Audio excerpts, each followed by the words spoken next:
Hi everyone, Chris Dyson here. I want to talk to you for a few minutes about coaching and the context of where we are now in the post-COVID era as we're emerging from lockdown at the end of June.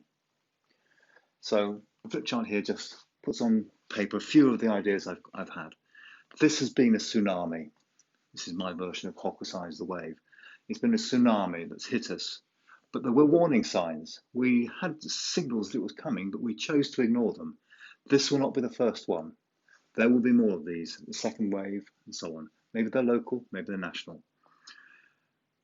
This event and things like it have not been experienced for the last 75 years. It's outside our working experience, so no one knows how this is going to be and how we're going to play it.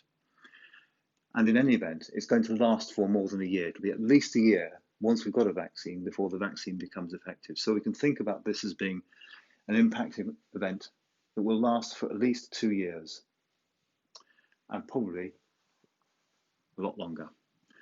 Our scenario planning at the global level has been pretty poor. There's been talk about it, but no one's chosen to hear it.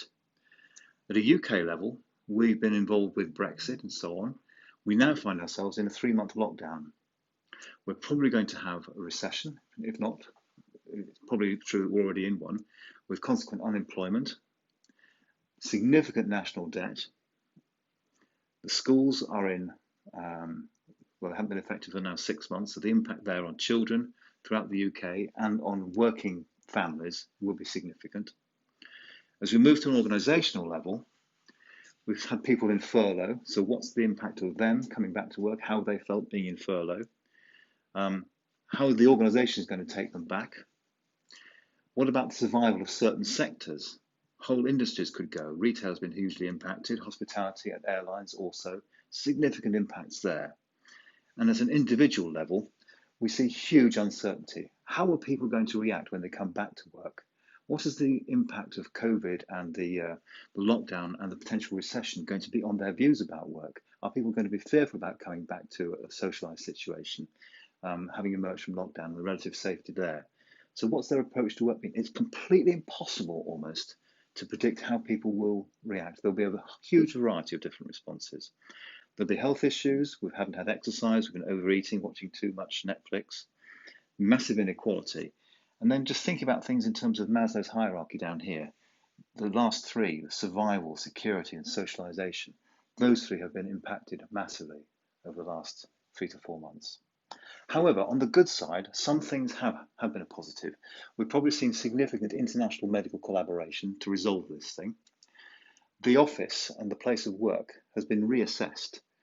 Is that now going to be as valuable as it has been to us? Has it been a source of satisfaction and status for certain individuals? Work-life balance will be reassessed now. People are going to shift work and different working patterns and bubbles. Home working has come right up the agenda with people having to adapt to it. And your capability of working at home but having family life and the balance there has been huge. The NHS has become vastly more efficient, but it's had a consequence. They've had to make really tough decisions there. For example, cancer patients no longer getting treatment. We've seen 60 days of the UK economy running on just renewable energy, no coal-fired energy being used in 60 days during lockdown. Pretty good compliance on the behalf of the population with the government requirements and suggestions. We've been pretty adaptable. These sort of changes have taken place relatively quickly, very quickly. We've seen huge innovation. In fact, there's a way of looking at this whole COVID thing that says this hasn't been a huge shock to the system, but more an acceleration of innovation. We've probably seen 10 years change in development in the last 3 months.